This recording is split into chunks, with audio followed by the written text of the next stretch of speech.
Hai semuanya, perkenalkan kami dari kelompok 4. Kami akan menjelaskan materi mengenai addiction behavior. Yuk kita simak baik-baik videonya. Pertama-tama, kita akan membahas mengenai apa sih perilaku kecanduan itu. Pengertian dari kecanduan atau adiksi ialah kebutuhan akan obat, penggunaan zat yang secara psikologis dan fisiologis membuat ketagihan, menunjukkan toleransi, dan penarikan diri.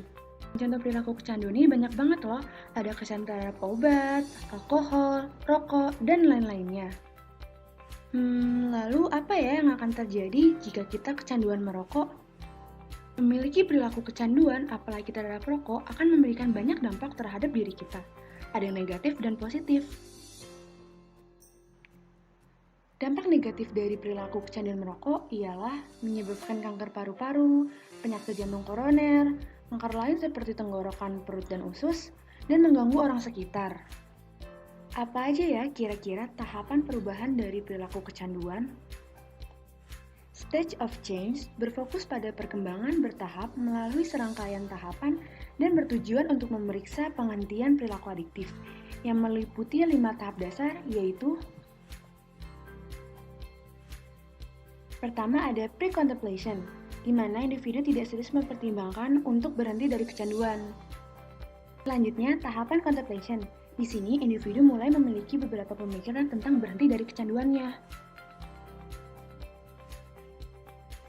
Tahapan preparation terjadi ketika individu serius mempertimbangkan untuk dirinya berhenti dari kecanduannya. Lalu setelah itu ada tahapan action, di mana perubahan perilaku awal mulai terjadi. Dan tahapan yang terakhir ialah tahapan maintenance, di mana individu berhasil mempertahankan perubahan perilaku untuk jangka waktu tertentu. Nah, di sini juga kita akan membahas mengenai artikel tentang anak usia 2 tahun yang sudah memiliki kecanduan merokok. Anak yang baru berusia 2 tahun ini sudah memiliki kecanduan merokok di mana ia bisa menghabiskan 4 bungkus per hari. Dia juga mengatakan jika dirinya tidak merokok, maka mulutnya akan terasa asam dan kepalanya menjadi pusing. Jika tidak diberi rokok atau uang untuk membeli, anak akan membenturkan kepalanya ke dinding, mengamuk, dan menyakiti dirinya sendiri. Akhirnya si anak direhabilitasi di bawah bimbingan psikolog Dr. Seto Mulyadi. Pemulihan dilakukan dengan menarik perhatian anak tersebut dari rokok dengan cara berlari, memanjat, dan bermain sambil perlahan-lahan mengurangi jumlah rokoknya setiap hari.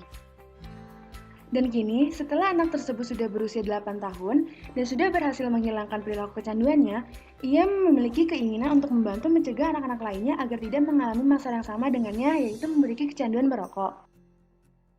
Jadi bagaimana sih cara kita agar bisa terlepas dari perilaku kecanduan? Ada beberapa cara yang bisa kita lakukan untuk terlepas dari perilaku kecanduan. Yang pertama ialah melalui penanganan klinis. Penanganan klinis ini terbagi menjadi 3 perspektif yang berbeda.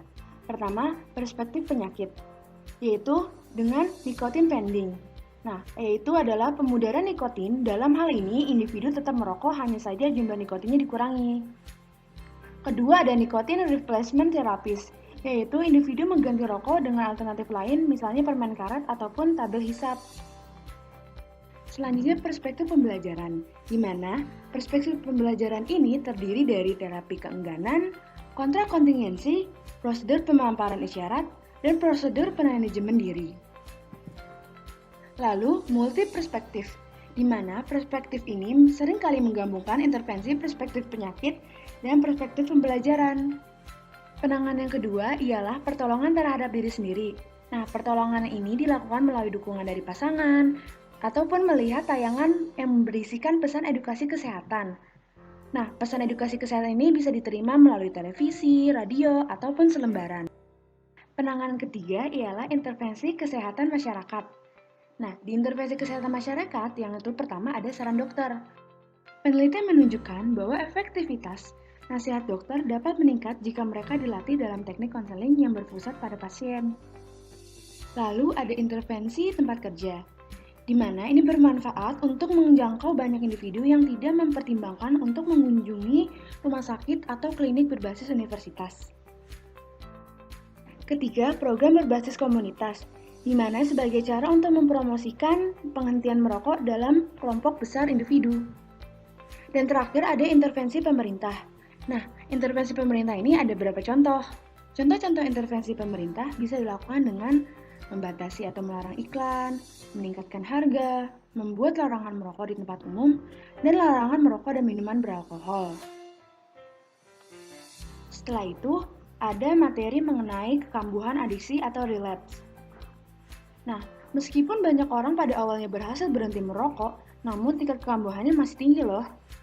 Proses yang terlibat dalam perkembangan kekambuhan ini meliputi: pertama ada pantang, yaitu individu menetapkan pantang sebagai perilaku sasaran mereka.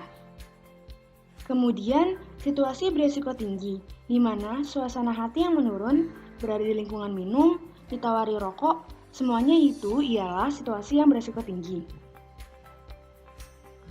Lalu, coping perilaku, yaitu di mana jika mereka dapat mengatasinya secara efektif, maka tantangan akan dipertahankan dan jika tidak, orang tersebut akan tergoda. Harapan hasil yang positif, yaitu ketika dengan adanya harapan yang positif bahwa merokok dapat menghilangkan kecemasannya, membuat individu menjadi kembali lagi mengulangi perilaku merokoknya demi menghilangi kecemasannya. Efikasi diri. Nah, efikasi diri ini ialah coping yang sukses juga dibantu oleh efikasi diri yang tingkat tinggi.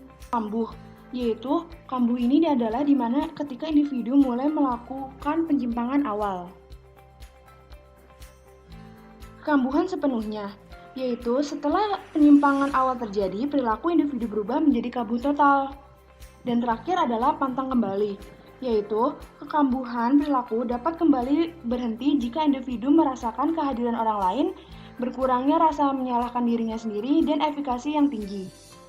Sekian penjelasan dari kami, semoga materi yang tadi bisa membantu kalian dalam memahami perilaku kecanduan. Dan terima kasih sudah menonton video ini.